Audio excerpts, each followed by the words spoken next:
आपसे पूछे मोबाइल पे बात करते हो आप लोग? बोलो तो जम के, करते हो?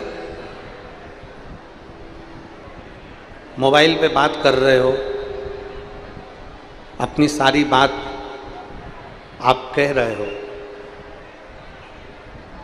सारी बात आप बोल रहे हो। जिससे आप बात कर रहे हो वो आपको दिखाई नहीं दे रहा, वो आपको दिख नहीं रहा।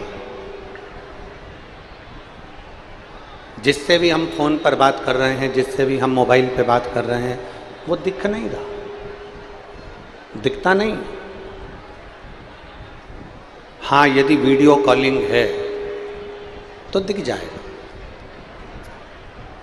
पर यदि वीडियो कॉलिंग नहीं है और आप किसी को फ़ोन लगाए हो, आपने किसी को मोबाइल लगाया, किसी को फ़ोन लगाया, उससे बात कर रहे हो, तो वो दिखेगा नहीं। वीडियो कॉल करा है तो दिख सकता है, पर वीडियो कॉल नहीं है और आप किसी को फ़ोन लगाए हो तो वो दिखने वाला नहीं, वो दिखता नहीं है। भले ना दिखे,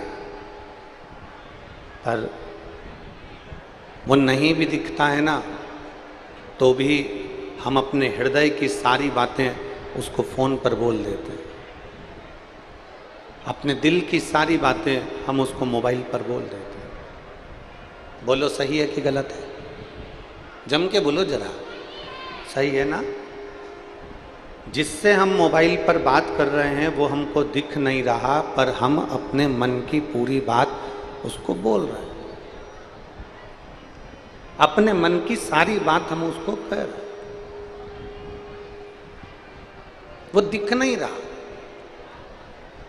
और फोन पर जो बात कर रहा है तुमसे, तुम अपनी बात कहे जा रहे हो, आखिरी में वो थोड़ा ना थोड़ा आपकी बात का उत्तर हूँ, हाँ, ठीक है, बाद में, अभी, ऐसा उत्तर वो दे ही देता। जिससे तुम बात कर रहे हो, गला पकड़ रहा है, खींच के बोलना पड़ रहा है। जिससे तुम बात कर रहे हो वो दिखाई नहीं देगा, वो दिख नहीं रहा है, और आप अपनी पूरी बातें उसको कह रहे हो। अपनी मन की बात सब कुछ आप उससे कह रहे हो, सब कुछ।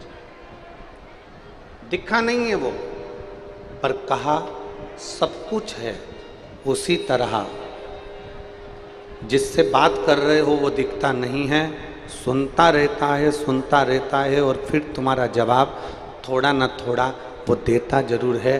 उसी तरह शंकर के मंदिर में जाकर जब एक लोटा जल चढ़ाकर हम अपने मन की बात कहते हैं तो मेरा महादेव दिखता भले नहीं है, पर तुम्हारी बात सुनकर तुम्हारा जवाब जरूर देता। दिखेगा नहीं वो दिखता नहीं है, पर जवाब जरूर देता है।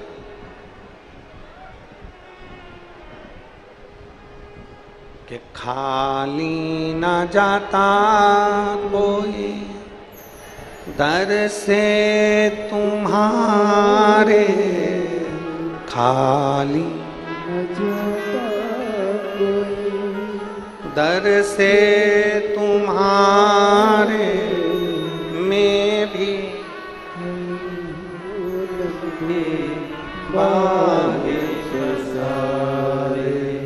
अपने हृदय लगा लो, गिरा जा रहा उठा लो, भोले अपने दर से अब तो न टालो, गिरी जा रही हो, उठा लो। दिखेगा नहीं वो, पर आपका जवाब देगा जरूर, बोलेगा जरूर, निश्चित है, कहेगा जरूर।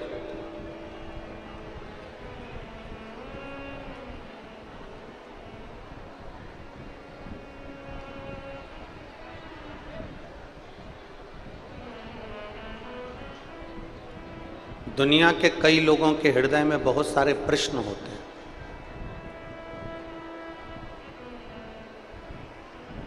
कोई कहता है कि ईश्वर है,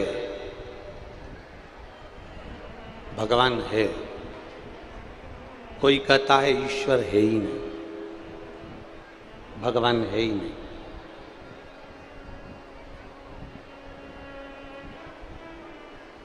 कोई कहेगा कि मंदिर तक जाओ, देवालय शिवालय तक जाओ और भगवान शंकर को एक लोटा जल चढ़ाओ, भगवान की सेवा करो, आराधना करो, पूजन करो, अर्चना करो, सेवा में लगो।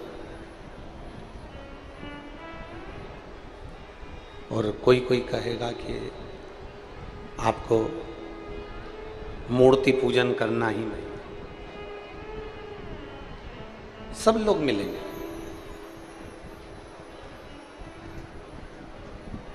कोई कहेगा इस मंदिर में जाओ, कोई कहेगा उस मंदिर में जाओ, कोई कहेगा देवी जी को भजो, कोई कहेगा राम जी को भजो, कोई कहेगा कृष्ण को भजो, कोई कहेगा शंकर जी को भजो, कोई कहेगा नारायण को भजो, कोई कहेगा शनि महाराज को भजो, कोई कहेगा गुरु महाराज को भजो, कोई कहेगा नाग देवता को भजो, कोई कहेगा इसको भजो। हम तो केवल इतना कहते हैं, तुम्हारी जिससे अच्छी पटे, पटे का मतलब है जिससे अच्छी बने।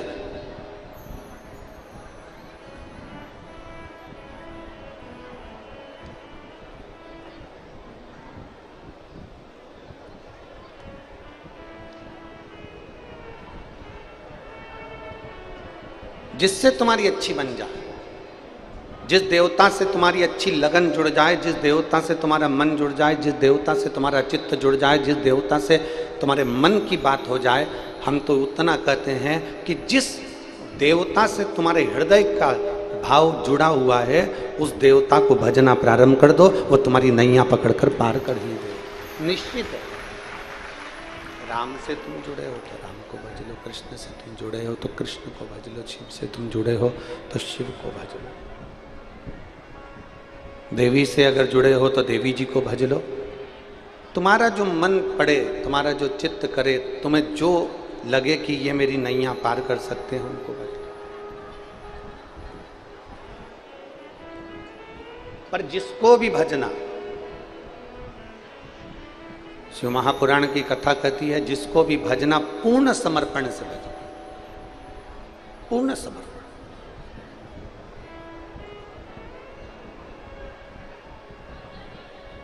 दो तरह के व्यक्ति होते हैं, बहुत ध्यान लगाकर सुनिएगा कथा को। इस तपती हुई धूप में तुम लोग अपने अपने घर से निकल कर आई हो, छाता लेकर, धक्का मुक्की कर कर जहाँ तहाँ जगह निकाल कर बैठ गए हो। तुम लोगों को तो जगह भी मिल गई, पर कई लोग ऐसे हैं जो धूप में छाता लगा लगा कर बैठे हैं।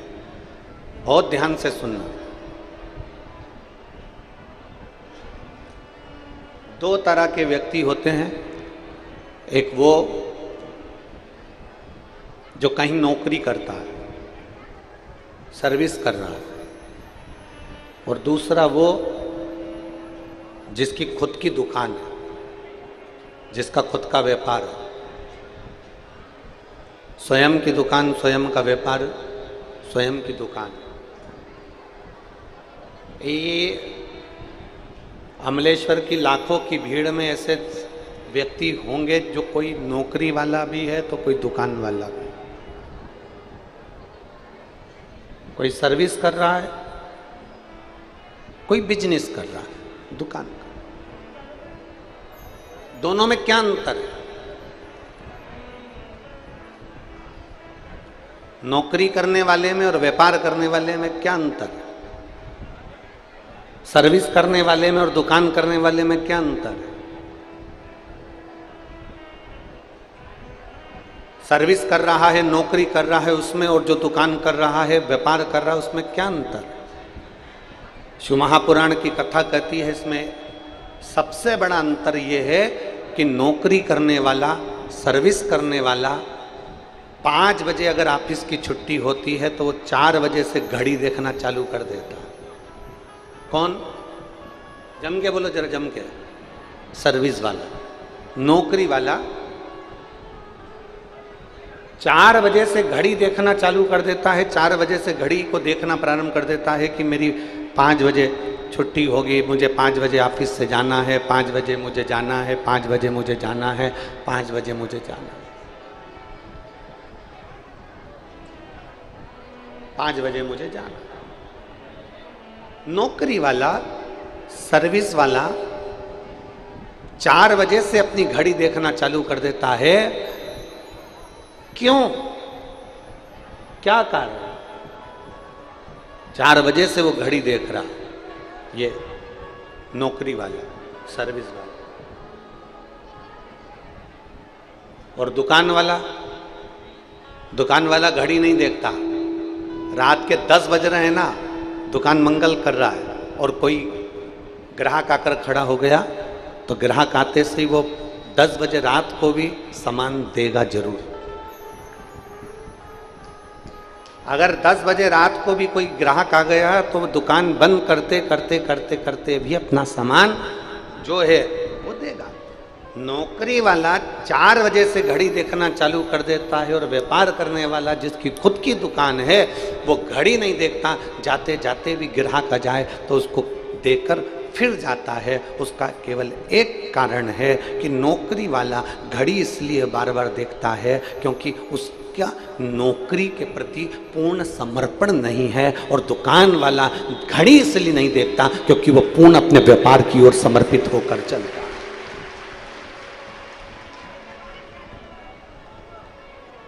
अपना पूर्ण समर्पण उसका व्यापार में है।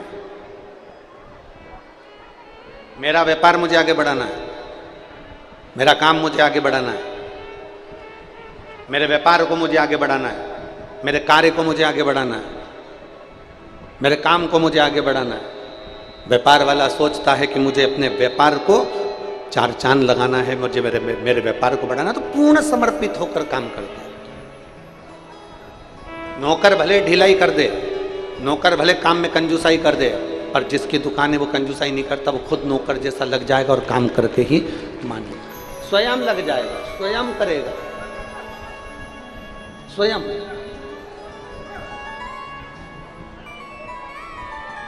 बस शिव महापुराण की कथा यही कर रही है।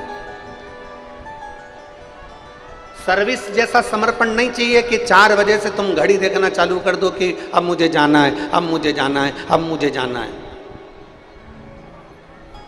आप में से कई माताएं ऐसी बैठी हैं, कई बहुएं ऐसी बैठी हैं, टीवी पर कथा सुन रहे हैं, कई भाई बहन ऐसे बैठे हुए हैं जो 40 साल की जिनकी उम्र है, 45 साल की उम्र है, और उन्होंने अपने जीवन को सोच लिया अब तो मेरा जिंदगी खत्म हो गई, अब मेरे से बनता नहीं है, अब तो मैं मरने वाला हूँ, अब तो मेरा शरीर बेकार हो गया, अब तो मैं किसी काम का ही नहीं रहा, अब तो मैं परेशान हो गया, अब तो केवल अब अंतिम क्षण 40-45 की उम्र में तुम कह रहे हो कि अब मेरे शरीर से नहीं बनता।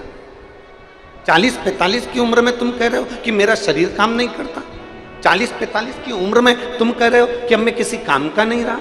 मतलब तुम सर्विस वाले हो, इसलिए तुमने ये विचार कर लिया कि अब मेरा शरीर काम का नहीं है, मैं काम का नहीं हूं, अब मेरा मरने की उम्र हो गई। पर अगर देखना है तो किसी व्यापार वाले को देखो, देखना है तो घर के किसी बुजुर्ग को देखो जो 85 साल का होने के बाद भी रसोई घर में भोजन बनाने के लिए तैयार खड़ा है।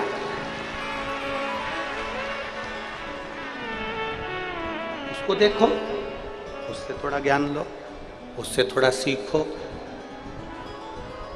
80 वर्ष की बूढ़ी माँ, 75 वर्ष की पिता, 70 वर्ष की माँ, 65, 70, 75, 80 वर्ष के किसी बुजुर्ग को देखना तो भी उनके शरीर में फुर्ती है।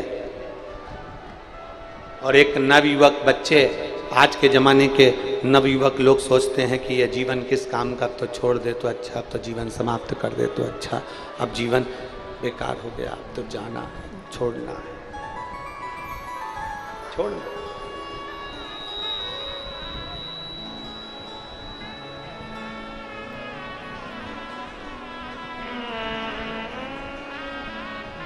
महाराज, अरे देख लिया संसार हमने देख लिया, सब मतलब के यार हमने देख लिया। झूठे नाते झूठे रिश्ते, झूठे नाते झूठे रिश्ते, अरे झूठा है संसार हमने देख लिया, सब मतलब के यार हमने देख लिया, संसार हमने देख लिया, सब मतलब के यार हमने देख लिया। ये संसार सागर में एक सर्विस वाला है, एक दुकान वाला है, सर्विस वाला समय देख रहा है, दुकान वाला समय नहीं देख रहा। वो समय देखता ही नहीं, समय नहीं देख रहा। उसको मालूम है भगवान ने जितनी मुझे जिंदगी दी है, परमात्मा ने मुझे जितना जीवन दिया है, भगवान ने मुझे जितना जीवन दिया है, उस जीवन को मुझे अच्छे से जीना है, बहुत अच्छे से।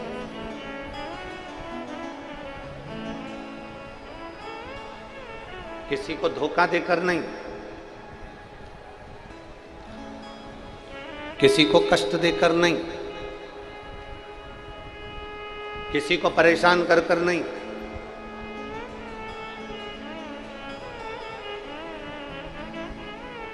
अपनी जिंदगी को जीना है तो लोगों का भला कर कर जीना है। एक कथा आती है, चंद्रवंश में एक नंद नाम के राजा हुए।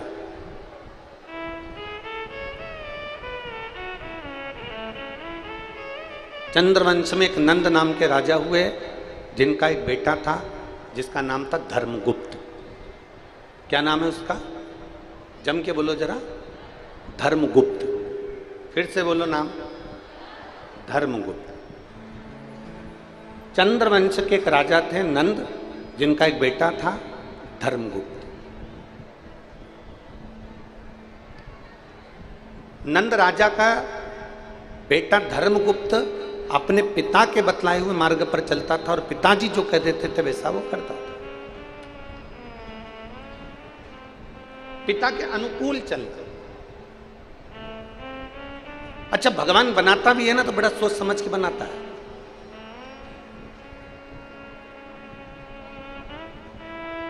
ये जितने तुम बैठे हो ना, चाहे तुम हो चाहे हम हो, संसार के जितने मनुष्य हैं ना, इनको बनाने में भगवान ने बहुत मेहनत करी है, बहुत मेहनत।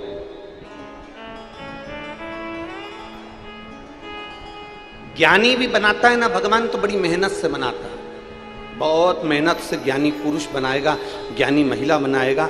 बहुत ज्ञानी अगर भगवान बना रहा है तो बहुत मेहनत से बना रहा है। अच्छा, ज्ञानी किसने बनाया? जम के बोलो, जम के बोलो, किसने बनाया? भगवान ने। ज्ञानी किसने बनाया? जम के बोलो जरा, भगवान। और बहुत मेहनत से बनाया। तो ज्ञानी को बनाने के लिए जितनी मेहनत लगती है ना, उतनी ही मेहनत भगवान को मूर्ख बनाने में भी लगती है। ज्ञानी उसी ने बनाया है तो मूर्ख भी जम के बोलो जरा, उसी ने बनाया। अब किसी ज्ञानी व्यक्ति को तुम मूर्ख बना सकते हो क्या? बोलो बोलो, जम के बोलो जरा, नहीं। तो मूर्ख व्यक्ति को तुम ज्ञानी बना सकते हो क्या? अरे बोलो तो जम के, नहीं। क्योंकि ज्ञानी इतनी मेहनत से उसने बनाया है तो मूर्ख भी उतनी मेहनत से उसने बनाया। तो किसी मूर्ख को तुम कितना भी ज्ञान दे दो, कितना भी प्रमाण दे दो, तुम कितनी भी अपने शास्त्र और वेद किसी मूर्ख को दिखा दो, तो भी मूर्ख तो मूर्ख ही रहेगा, वो कभी ज्ञानी बन ही नहीं सकता। मूर्ख मूर्ख रहेगा, वो कभी ज्ञानी नहीं हो सकता। और ज्ञानी को कितना भी मूर्ख बना लो, वो मूर्ख नहीं हो सकता। क्योंकि परमात्मा ने ज्ञानी को भी बनाने के लिए मेहनत करी है, तो मूर्ख को बनाने के लिए भी मेहनत करी है। अगर विद्वान उसने पैदा करा है तो बड़ी मेहनत से पैदा करा है, और अगर एक मूर्ख पैदा करा है तो उसको भी बड़ी मेहनत से करा, बड़ी मेहनत। अब कई लोग यहाँ पर अपने अपने घरों में कई लोग बात में कह देते हैं हमारा वो भाई तो ऐसा मूर्ख है, उसको समझा समझा के थक गए। तो क्यों समझा रहे हो? कितनी मेहनत से भगवान ने बनाया है उसको। अगर वो समझने वाला होता तो एक बात में समझ जाता, पर वो नहीं समझा, नहीं समझते। तो अब शिव कथा कर रही है, सामने वाला व्यक्ति अगर नहीं समझ रहा, सामने वाले व्यक्ति को समझाने का प्रयास किया गया, वो नहीं समझा, तो शिव महापुराण की कथा कहती है फिर हमारा जो गायत्री परिवार है वो कहता है हम सुधरेंगे युग सुधरेगा। हमारा जो गायत्री परिवार है वो कहता है कि हम सुधरेंगे युग सुधरेगा। अगर किसी को हम बदल रहे हैं और वो बदलना नहीं चाहता, किसी को हम सुधार रहे हैं वो सुधरना नहीं चाहता, वो मूर्ख की मूर्ख रहना चाहता है, तो शिव पुराण की कथा कहती है फिर उसको मत सुधारो, उसको मत बदलो। फिर शिव पुराण की कथा कहती है अपने आप को बदल लो, तो संसार पूरा बदला नजर आने लगेगा। अपने आप को हम सुधरेंगे, जम के बोलो जरा, हम सुधरेंगे, हम बदलेंगे, युग बदलेंगे। अब हमें बदलना, और बदला कि नहीं बदला युग। कलयुग चल रहा था, लोगों ने मंदिर छोड़ दिए थे, शंकर जी के मंदिर में ताले पड़े रहते थे, शंकर जी के मंदिर में कोई पानी डालने नहीं जाता था, कोई जल चढ़ाने नहीं जाता था, कुत्ते बैठे रहते थे, जाले हो जाते थे, शंकर जी के मंदिर में जानवर थे। पर शंकर के मंदिर में सावन के महीने में लोग जाते थे और शिवरात्रि पर जाते थे। कावड़ लेने के लिए कुछ लोग जाते थे, कावड़ भरने के लिए कुछ लोग जाते थे। सावन के महत्व को कौन जानता था? हर महीने शिवरात्रि आती है ये कोई नहीं जानता था। घर से जल ले जाने का क्या महत्व है इसको कोई नहीं जानता था। शंकर जी की बेटियां कितनी हैं इसको कोई नहीं जानता था। श्री शिवाय नमस्तुभ्यम मंत्र कैसा है इसको कोई नहीं जानता था। पर धीरे धीरे धीरे धीरे कलयुग में ये शिव युग आकर समाहित हो गया और ये जनमानस में शंकर की भक्ति हो। और कलयुग में शिव युग आया है मेरे बाबा ये तेरा रचाया। ये जो भजन की लाइन है हमारे झांसी वाले चतुर्वेदी जी हैं, शिष्य हैं, उनकी धर्म पत्नी ये भजन बनाई थी। अब तो लोगों ने इसको अपनी अपनी एल्बम में गा दिया, पर इस भजन का निर्माण झांसी वाले चतुर्वेदी जी की धर्म पत्नी ने किया था कि कल युग में शिव युग आया है महादेव ये तेरा रचाया। कल युग में शिव युग आया और मेरे शंभु ये तेरा रचा।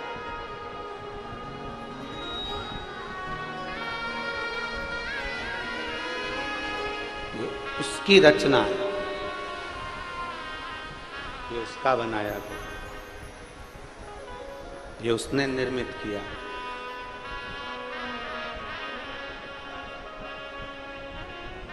एक बात आप लोगों से पूछें, छत्तीसगढ़ वालों जरा जवाब देना, और आस्था चैनल के सामने बैठकर जो कथा सुन रहे हैं वो भी जवाब देना।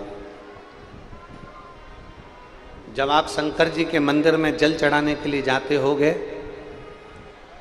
छोटे छोटे बच्चे लोटा लेकर जल चढ़ा रहे होते होंगे, आपका दिल खुश होता होगा कि नहीं होता होगा?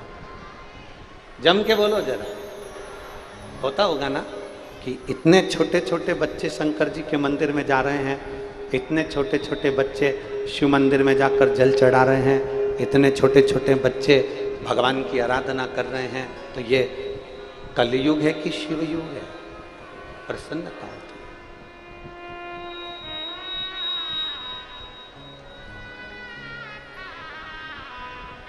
कितनी प्रसन्नता।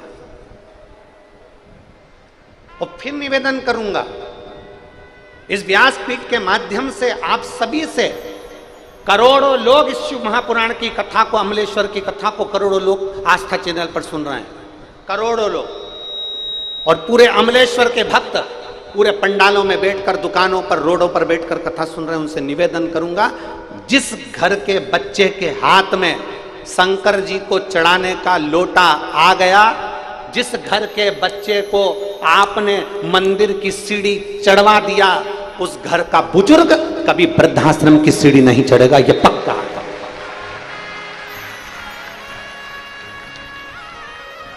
वृद्धाश्रम की सीढ़ी घर के बुजुर्ग जब चढ़ते हैं, जब बच्चे मंदिर तक जाना नहीं सीखते।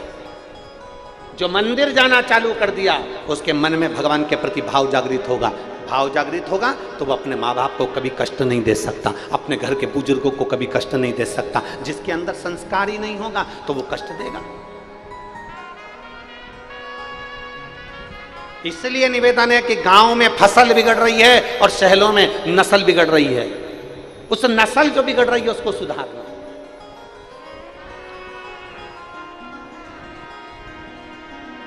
थोड़ा सुधारने का प्रयास कर। चंद्रवंश के राजा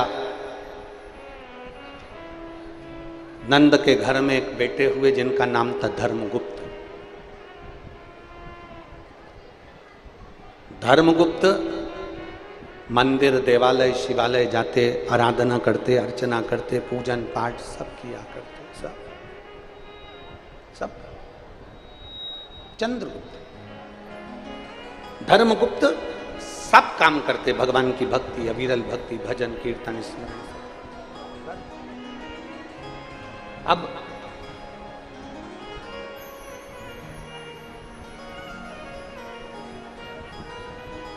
एक दिन धर्मगुप्त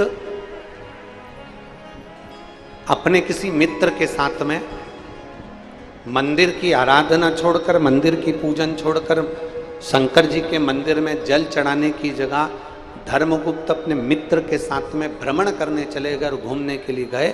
और घूमने जाने पर उसी मित्र के घर पर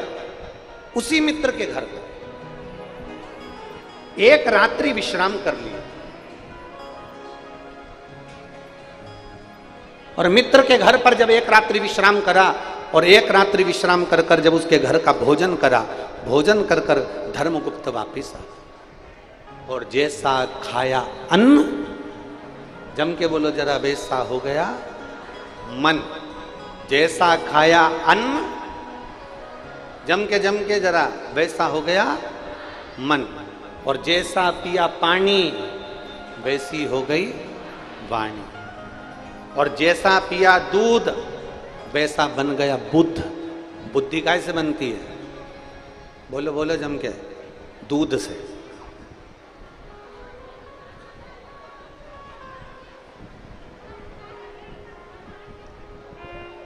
पहले लोग गाय का दूध पीते थे, गौ माता का। आज लोग गाय का दूध पीते हैं, जम के बोलो जरा, भैंस का। भैंस का दूध पी रहे हैं ना, इसलिए सास बहू के आगे कितनी भी बीन बजा ले और बहू सास के आगे कितनी भी बीन बजा ले, बाप बेटे के आगे कितनी भी बीन बजा ले और बेटा बाप के आगे कितनी भी बीन बजा ले, गुरु चेले के आगे कितनी भी बीन बजा ले और चेला गुरु के आगे कितनी भी बीन बजा ले। भैंस का दूध पिया है तो कितना भी हारन दे लो, भैंस टस से मस नहीं होती। उसी तरह आज का व्यक्ति टस से मस नहीं होता।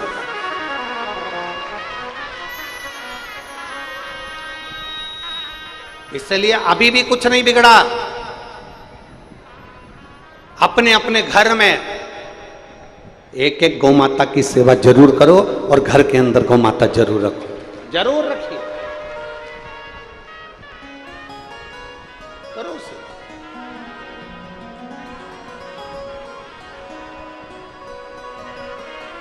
अरे गौ माता की सेवा करो रे, सेवा करो तो मेवा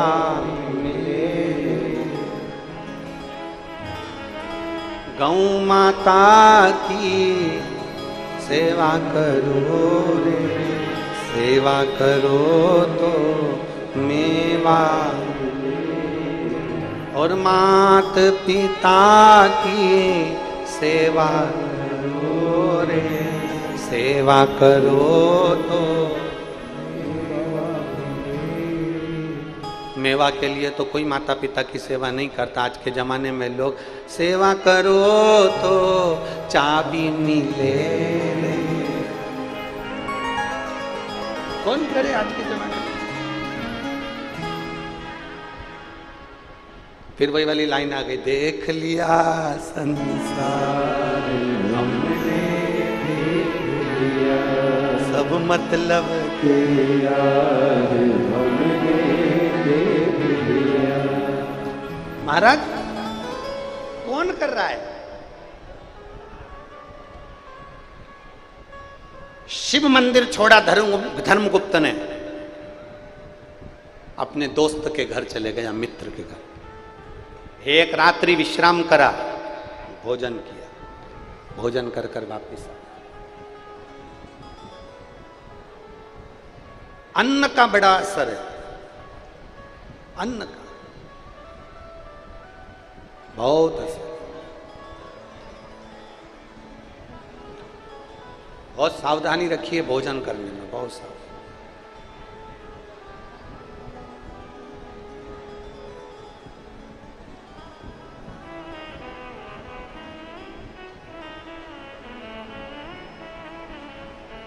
एक बात आप लोगों से कहना चाहेंगे, अच्छी लगे तो स्वीकार कर लेना, नहीं लगे तो खारू गंगा में विसर्जन कर, ठीक है। किसी तीर्थ में जाओ, किसी धाम में जाओ, किसी तीर्थ में किसी धाम में जाओ, गुरु की शरणागति में जाओ, अपने गुरु के दरवाजे पर जाओ, तो भिक्षा मांग लेना कि अन्न क्षेत्र चल रहा है क्या, यहाँ भोजन भंडारा चल रहा है क्या, वहाँ से थोड़ा सा अन्न का भाग मांग कर खा लेना। क्यों? क्योंकि वहाँ जो मिलता है वो भोजन नहीं मिलता, वहाँ तो भोलेनाथ का प्रसाद मिलता है। शिव महापुराण की कथा कहती है, प्रसाद जब हमारे हाथों में आता है तो मात्र उस प्रसाद का स्पर्श, मात्र उस प्रसाद का दर्शन हमारी जिंदगी को संवार दे। मात्र दर्शन, प्रसाद का मात्र दर्शन। कई माताएं कहती हैं, आज हमारा चतुर्थी का व्रत है, हम ये वाला प्रसाद नहीं ले रहे। नहीं, चतुर्थी का व्रत है ना, हाथ में प्रसाद लो। वो प्रसाद तुम्हारे हाथ का स्पर्श करेगा ना, तो कभी जिंदगी में लकवे की बीमारी नहीं आएगी। तेरा हाथ अच्छा के अच्छा बना रहा है। नहीं, आज मेरा तीज का व्रत है, मैं प्रसाद नहीं लूंगी। नहीं, दोनों हाथ पसार के प्रसाद लीजिए, दोनों हाथ पसार के। मंदिर गए हो ना, तुम करोड़पति हो, अरबपति हो, तुम धनपति हो, वैभवपति हो, तुम्हारे पास में सत्तापति हो, चाहे तुम किसी के भी पति हो, जितना भी तुम्हारे पास में वैभव है अपने पास में रखो। मंदिर गए हो, मंदिर में जाकर हाथ जोड़कर पंडित जी से, ब्राह्मण देवता से, गुरुजन से कहो हमें चरणामृत दे दीजिए।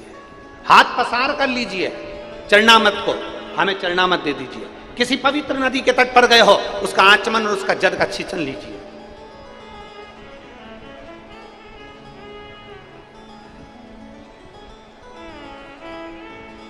वो कितना फल देगा। एक पत्र है, देखिए।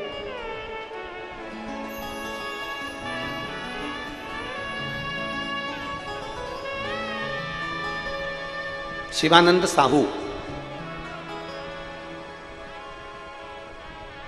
लोकेश्वरी साहू, ग्राम अरसनाश पाटन। क्या लिखा है? अरसनारा, सही है? अरसनारा पाटन, जिला दुर्ग, छत्तीसगढ़। कहीं बैठे हो तो हाथ हिला सकते हैं। अगर कहीं बैठे हो तो अपना दोनों हाथ हिला सकते हैं। शिवानंद साहू, लोकेश्वरी साहू। पत्र को आप लोग एलईडी पर पढ़ सकते हैं, आपके सामने जो एलईडियाँ हैं, टीवी हैं, उस पर भी आप पत्र पढ़ सकते हो। शिवानंद साहू, लोकेश्वरी साहू, अरसनारा, पाटन, जिला दुर्ग, छत्तीसगढ़। मेरा मोबाइल नंबर ये है। गुरुजी, एक लोटे जल का मैं क्या वर्णन करूं। मेरे पति के मुख में गांठ हो गई थी और हमें पता चला तो हमने रायपुर के एम्स हॉस्पिटल में टेस्ट करवाया तो पता चला 4 दिसंबर को उनका टेस्ट पॉजिटिव आया और उसमें कैंसर मुख का बताया और मुख का कैंसर था। गुरुजी ने अब कैंसर तो बता दिया, इतनी बड़ी बीमारी को सुनकर चिंता तो होती है, टेंशन तो होता है। गुरुजी, तब इतनी बड़ी बीमारी सुनकर आपका जो रात्रि को 9:15 वाला उपाय है, शंकर को जल चढ़ाना और उस जल को लाकर आचमन कराना, वो हमने हमारे पति को कराना प्रारंभ करा। और फिर वापिस दूसरी बार जब टेस्ट करवाने के लिए हम फिर वापिस एम्स हॉस्पिटल गए तो बाबा का हम क्या गुणगान करें। डॉक्टर ने देखते से कह दिया कि गठान गल गई है और कैंसर नहीं है। यह शिव तत्व है जिसकी रिपोर्ट मैं अपने इस के साथ लगा रही हूं, पूरी रिपोर्ट लगा कर दी है। प्रथम कैंसर की रिपोर्ट, कैंसर बताया गया, फिर दूसरी रिपोर्ट में कैंसर नील आया। ये अगर कहीं बैठे हों तो हाथ हिला सकते हैं और आ सकते हैं एक बेलपत्र लेने के लिए, आप आमंत्रित हैं। शिवानंद साहू, लोकेश्वरी साहू, अरसनारा, पाटन, जिला दुर्ग, छत्तीसगढ़। मेरा मोबाइल नंबर ये शिव तत्व है, ओघड़ी है शंभु। अब इसमें कोई सियोर वाला महाराज नहीं आया, इसमें ना कोई ने भभूति दी, ना बेल दी, ना नरियल दिया, ना कुछ दिया। यहां तो तुम्हारा विश्वास काम आया कि तुम भगवान शंकर के मंदिर जाना प्रारंभ कर दिए, अपने दिल की बात अपने महादेव से कहना प्रारंभ कर दिए, तो महादेव ने आपके दिल की बात को सुनकर मेरे देव अधिदेव महादेव ने बड़ी से बड़ी बीमारी को भी समाप्त कर दिया। ये शिव तत्व है, यो घड़ी तत्व है। और हमने पहले भी कहा है, हमारे YouTube चैनल पर एक 9:15 पर करने वाला उपाय उसमें डला हुआ है, जिसको हमने 6 साल या 4 साल पहले वाचन किया है। 4 साल पहले हमने बताया था कि रात्रि को 9:15 पर शंकर जी को चढ़ाया गया जल बेलपत्र एक ऐसी औषधि निर्मित कर देती है जिससे बड़ी से बड़ी बीमारी भी एक ना एक दिन समाप्त हो जाती है, चाहे वो किडनी से जुड़ी हो, चाहे लीवर से जुड़ी हो, चाहे कैंसर से जुड़ी हो। उसका तत्व ही है।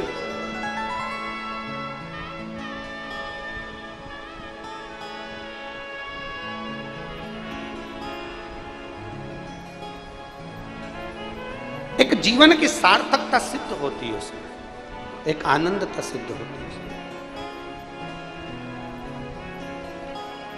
और शंभो शरणे मांगू घड़ी रे घड़ी, दुख काटो दया करी न दर्शन। शंभु शरण मांगो घड़ी रे घड़ी, दुख काटो दया करी न दर्शन। शिव तत्व की प्रबलता आपके विश्वास में।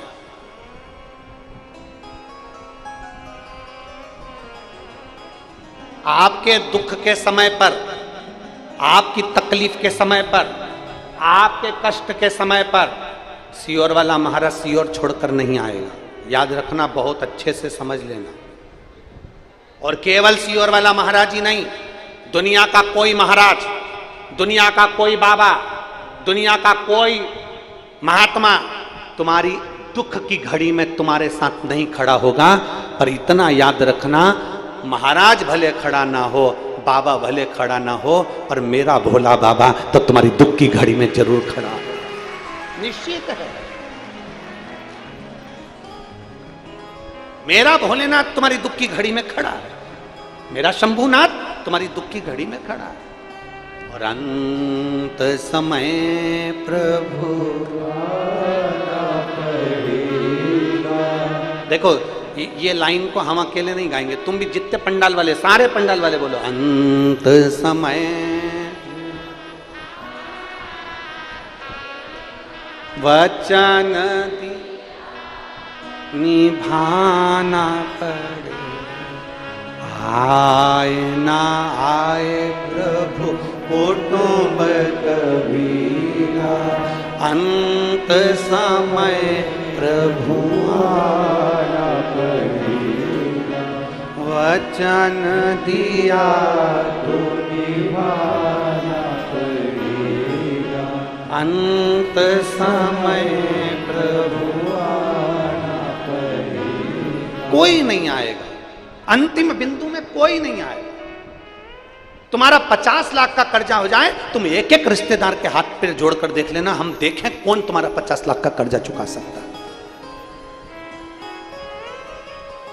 कितनी बड़ी बीमारी तुम्हारे शरीर में आ जाए, लोग दवाई करा देंगे, अच्छे हॉस्पिटल में पहुंचा देंगे, पर कौन होगा जो उस दर्द को सहन करेगा, उस कष्ट को सहन करेगा? तुम्हारा कष्ट तुम्हें सहना है, तुम्हारा दर्द तुम्हें सहना है।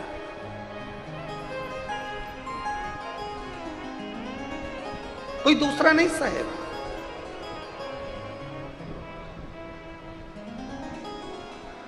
अपने कष्ट को अपने को सहना, अपने दर्द को अपने को सहना। हॉस्पिटल में पलंग पर अकेले पड़े हो गए, सब आएंगे, देखेंगे, मिलेंगे, एप्पल भी लाएंगे, नारियल पानी भी लाएंगे, सब रखेंगे, पर सब पड़ा हुआ है, सब रखा हुआ है, पर कोई दर्द को बांटने वाला नहीं होगा। तुम्हारे शरीर के रोग को, तुम्हारे कष्ट को कोई बांटने वाला नहीं होगा। तुम्हारे दर्द को, तुम्हारे दुख को, तुम्हारे कर्जे को, तुम्हारी तकलीफ को कोई नहीं बांटेगा। बस केवल तुमने जो शंकर भगवान को एक लोटा जल चढ़ाया है, वो देवाधिदेव महादेव नंदी लेकर आएगा और तुम्हारे दुख को काट कर जाएगा।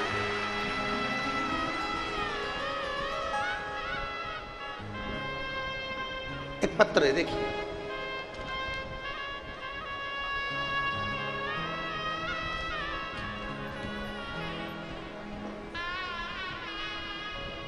मैं अन्नू मिश्रा, पत्नी श्री अवनीश मिश्रा, जिला मैनपुरी, उत्तर प्रदेश से यहाँ आई हूँ। उत्तर प्रदेश की रहने वाली हूँ, मैनपुरी की। मैं अन्नू मिश्रा, पत्नी श्री अवनीश मिश्रा, मैं जिला मैनपुरी, उत्तर प्रदेश की रहने वाली हूँ। कहीं बेटी हैं? हाथ हिलाइएगा। आप ही हैं? श्री शिवाय नमस्ते। एक बार वापिस हाथ हिला दो। मैं अन्नू मिश्रा, पत्नी श्री अवनीश मिश्रा, जिला मैनपुरी, उत्तर प्रदेश की रहने वाली हूँ। मैं भोलेनाथ का क्या वर्णन करूँ? बेटी आई है क्या साथ में? आई है? लिया इसको, लिया, लेके आ जाओ इसको। मैं उत्तर प्रदेश से आई हूँ गुरुदेव। मैं अन्नू मिश्रा, पत्नी अवनीश मिश्रा, जिला मैनपुरी, उत्तर प्रदेश की रहने वाली हूँ। पत्र को आप लोग हमारे साथ में एलईडीओं पर, टीवी पर पढ़ सकते हैं। जिला मैनपुरी, उत्तर प्रदेश की रहने वाली हूँ। भोलेनाथ की कृपा का मैं क्या वर्णन करूँ गुरुदेव। मेरी बेटी संध्या मिश्रा, उम्र 6 वर्ष है, जो ठीक प्रकार से बोल नहीं पाती थी, और उसके सिर के पिछले भाग में एक गठान हो गई थी, जिसका इलाज हमने कानपुर के हॉस्पिटल में कराया, जहां डॉक्टर ने बताया कि इसका ऑपरेशन करना पड़ेगा। फिर इसको हमने भोपाल में अच्छे से अच्छे हॉस्पिटल में दिखाया, वहां भी डॉक्टर ने बताया कि इसका ऑपरेशन कराना पड़ेगा। गुरुदेव, हमने आपकी कथा में सुना था कि रुद्राक्ष का जल देने से बड़ी से बड़ी बीमारी ठीक हो जाती है। गुरुदेव, हम सीहोर से रुद्राक्ष लेकर आए और रुद्राक्ष का जल बेटी को पिलाना प्रारंभ किया और लगाना प्रारंभ किया। गुरुदेव, भोले बाबा का हम क्या वर्णन करें। आज मेरी बेटी के सिर की गांठ पूरी तरह से समाप्त हो गई है और मेरी बेटी 90% बोलने लगी है। मैं बाबा को यहाँ नमन करने के लिए उत्तर प्रदेश से आई हूँ। गुरुदेव, आप कहते हो कि पंडाल में बैठकर कथा सुनना चाहिए, बाबा सुनता है। गुरुदेव, 5 पंडाल का मैंने अनुभव बता रही हूँ। प्रथम मैंने अपनी बेटी के लिए कानपुर के पंडाल में कथा सुनी, दूसरा मैंने मैनपुरी के पंडाल में कथा सुनी, तीसरा मैंने कुरुद धमतरी के पंडाल में कथा सुनी और चौथी कथा मैं अमलेश्वर के पंडाल में सुन रही हूँ। मेरे बाबा की कृपा से आज मेरी बेटी पूर्ण तरह से ठीक है। ये शिव तत्व, ये ओघड़ी है, शंभु।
इस बेटी के,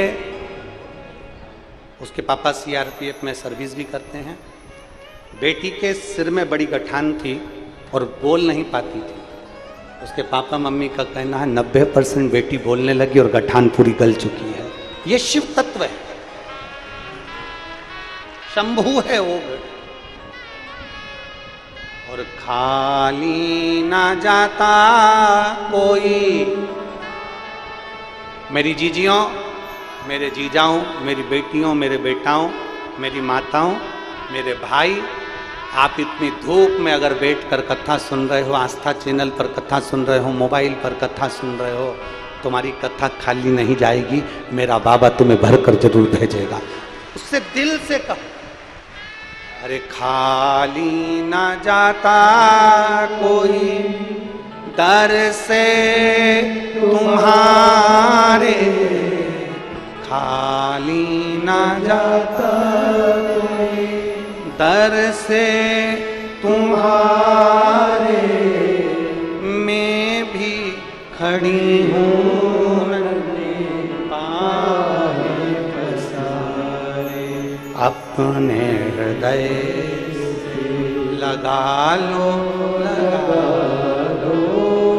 गिरा जा रहा हूँ, उठा लो, उठा भोले अपने दर से अब तो न टालो, गिरी जा रही हूँ, उठा लो, कोई साथ नहीं दे, ना हम आएंगे ना दुनिया का कोई व्यक्ति आए। अंत समय में जब तुम्हारी तकलीफ की घड़ी हो, जब तुम्हारी कोई ऐसा समय तुम्हारे पास में आ गया कि मैं बहुत कष्ट में हूं, उस समय उसको याद करना, उस परमात्मा को याद करना, मेरे ओघड़दानी, मेरे शंभू को याद करना। देरी नहीं करेगा। ब्रह्मा जी ब्रह्मलोक में रहते हैं, भगवान विष्णु वैकुंठ लोक में रहते हैं और मेरा देव अधिदेव महादेव पृथ्वी पर रहता है। जो पास में रहता है वो सबसे पहले दौड़ कर आएगा और तुम्हारा दुख हर कर। नजदीक में आए शिव, नजदीक शंभू, उसको पुकारो, उसको बुला लो। महाराज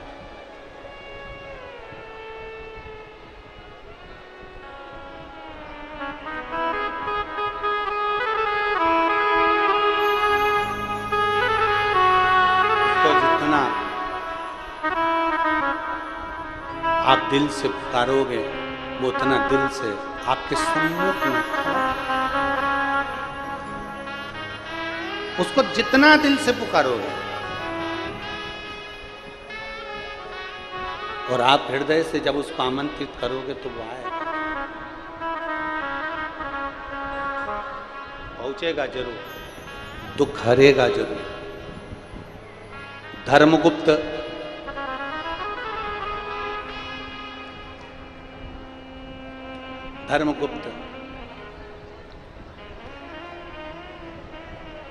मित्र के घर गया और मित्र के घर में भोजन कर कर आ गया एक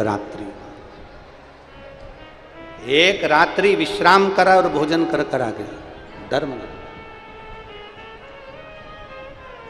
अन्न बहुत असर करता है, बहुत असर।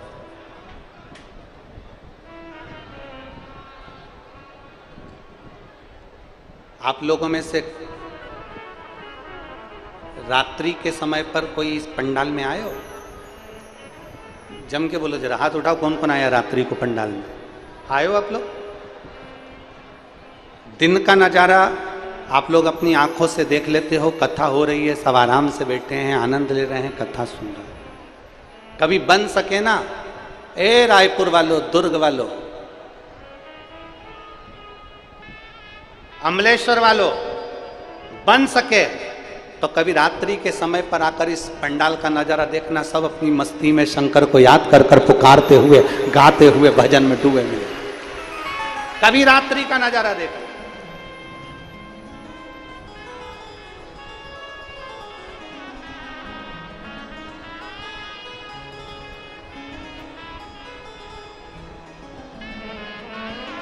कभी मौका मिल जाए तो रात्रि का नजारा आकर देखिए, एक बार पंडाल में पहुंच कर देखो। बांटने वाले पानी बांट रहे होंगे, बांटने वाले बिस्कुट बांट रहे होंगे। रात्रि के समय पर कोई घर से पोहा बनाकर लाएगा, कोई भोजन बनाकर लाएगा, सबको बांट रहे होंगे और लोग भजन में डूबकर नाच रहे होंगे, कूद रहे होंगे, भगवान शंकर को याद कर रहे होंगे। कुंभ में 12 साल में कुंभ का नजारा एक बार देखने को मिलता है। कुंभ का नजारा एक बार दर्शन करने को मिलता है। परशु महापुराण का ये कुंभ ऐसा कुंभ है जो हर 7 दिन में नजारा दर्शन करने को मिलता है। इसका आनंद लीजिए, इसका आनंद।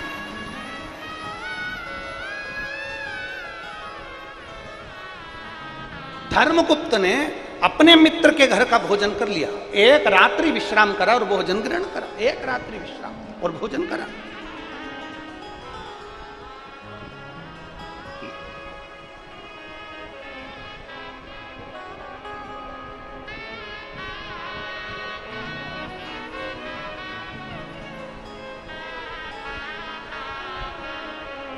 और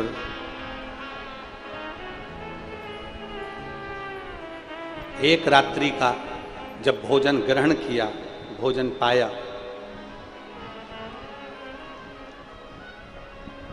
भोजन किया, बुद्धि में जिस दोस्त के घर का भोजन करा था, जिस मित्र के घर का भोजन करा था, वो मित्र जिसके घर का भोजन किया है, जिसके यहाँ का भोजन किया है, वो मित्र धोखेबाज था।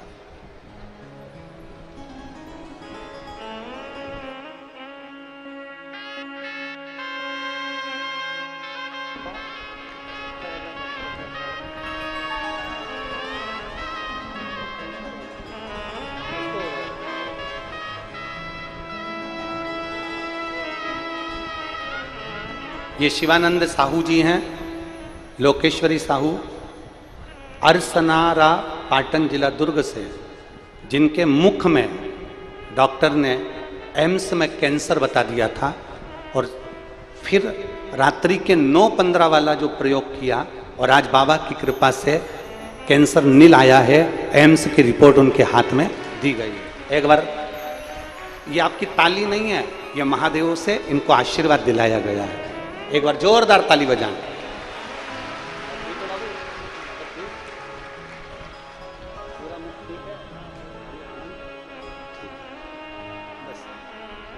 बेटा अब तो अच्छा हो गया, अब तो बाबा ने सुन लिया, और क्या चाहिए? ठीक है ना पूरा?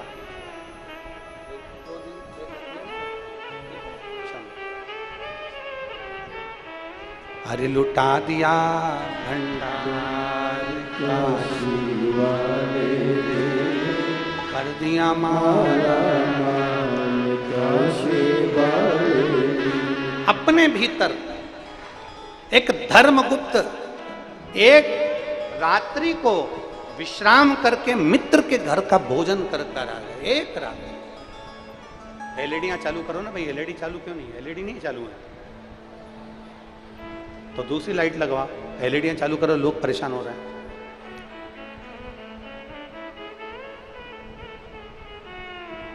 लाइट नहीं है, आप लोग आराम से बैठ जाओ, कथा आपके कानों तक पहुंच रही है, आप लोग कथा श्रवण करिए, उसका आनंद लीजिए आप लोग।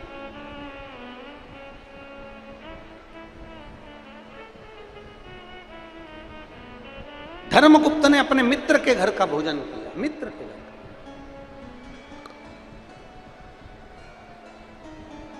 का। अब जिस मित्र के घर का धर्मगुप्त भोजन करे थे वो मित्र धोखेबाज था, दिखावा करता था राजा के लड़के के साथ में, धर्मगुप्त के साथ में दिखावा करता था कि मैं इसका हितैषी हूं, मैं इसका सहयोगी हूं, मैं इसका ध्यान रखने वाला हूं, मैं इसका हितैषी हूं, मैं इसका सहयोगी हूं, मैं इसका ध्यान रखने वाला हूं। ये दिखावा करता था, और मेरी जीजियों, मेरे जीजाओं, मेरी बेटियों बेटाओं, मेरी माताओं भाई, ध्यान रखना, तुम एक बात का अपने भीतर एक स्मरण रखिएगा, अपने भीतर एक भाव रखिएगा कि दुनिया में अच्छा मित्र, दुनिया में अच्छा मित्र बड़ी मुश्किल से प्राप्त हो, बड़ी मुश्किल, बहुत मुश्किल से मिलता है अच्छा मित्र, बड़ा मुश्किल से मिलता।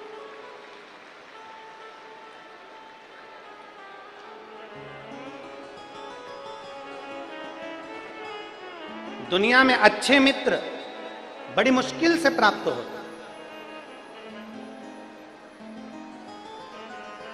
और जिस दिन देवादिदेव महादेव की कृपा से तुमको अच्छा मित्र मिल जाए, जिस दिन शिव जी की कृपा से तुमको कोई अच्छा मित्र प्राप्त हो जाए, समझ लेना कि भगवान देवादिदेव महादेव ही खुद उतर कर तुम्हारा साथ देने के लिए तुम्हारे पास में आए। अच्छा मिल जाए तो। और मित्र ऐसा नहीं चाहिए जो तुम्हारा मंदिर छुड़वा दे, मित्र ऐसा नहीं चाहिए जो तुम्हारा भजन छुड़वा दे, मित्र ऐसा नहीं चाहिए जो तुम्हारी भक्ति को छुड़वा दे, मित्र ऐसा नहीं चाहिए जो तुम्हारी कथा कीर्तन सत्संग को छुड़वा दे। मित्र ऐसा होना चाहिए जो तुम्हारा हाथ पकड़कर शंकर के मंदिर तक लेकर जाए और अच्छी जगह पर तुम्हें भी, मित्र वो होना चाहिए। और शंभो शरण मांगू घड़ी रे घड़ी, दुख कारो दया करी दर्शन आपो। शंभो शरण मांगू घड़ी रे घड़ी, दुख काटो दया करी दर्शन आपो। धर्मगुप्त राजा का जो मित्र है वो श्रेष्ठ नहीं है, वो ठीक नहीं है।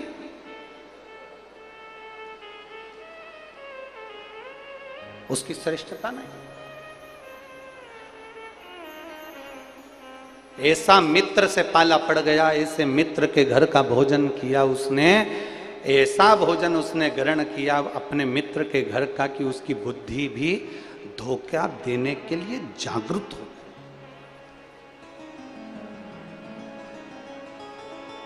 धोखा देने के लिए जागृत हो गई।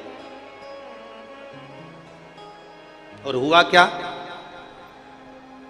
धर्मगुप्त एक दिन वन में मृगा करने के लिए मृग करने के लिए, मृगा करने के लिए गया और वन में आखेट खेलने के लिए जैसे ही गया, जाते जाते जाते जाते रात्रि हो गई और उसकी बुद्धि ध्यान नहीं दे पाई कि रात हो गई और आधी रात को वो घने जंगल में फंस गया। घने जंगल में फंसा, एक आम के पेड़ के ऊपर चढ़कर बैठ गया। घने जंगल में फंसा,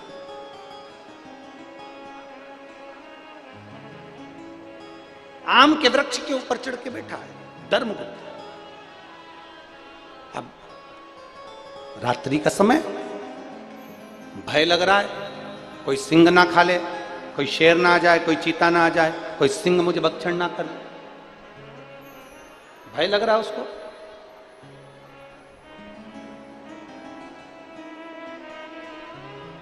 अब करे तो करे क्या?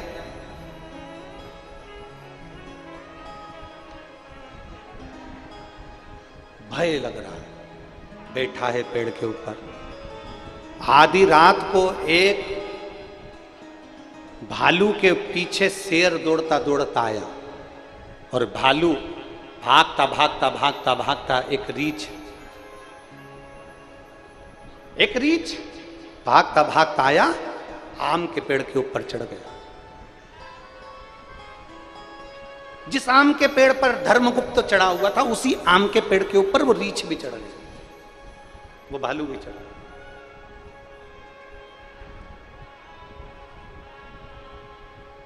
अब धर्मगुप्त को गुस्सा आया। धर्मगुप्त ने तुरंत धनुष और बाण उठाया और रीछ को मारने के लिए जागरूक हुआ। इतने में रीछ बोला, मुझे मत मारो, देखो मेरे पीछे शेर पड़ा हुआ है, सिंह मेरे पीछे पड़ा है, ये शेर मुझे खा जाएगा, तुम चिंता मत करो, मैं तुम्हारा साथ दूंगा, मैं तुम्हें नहीं खाऊंगा। रीछ कहता, मैं तुम्हें परेशान नहीं करूंगा। ठीक है, मैं भी इस पेड़ पर रहता हूं और तुम भी इस पेड़ पर रहो, मैं भी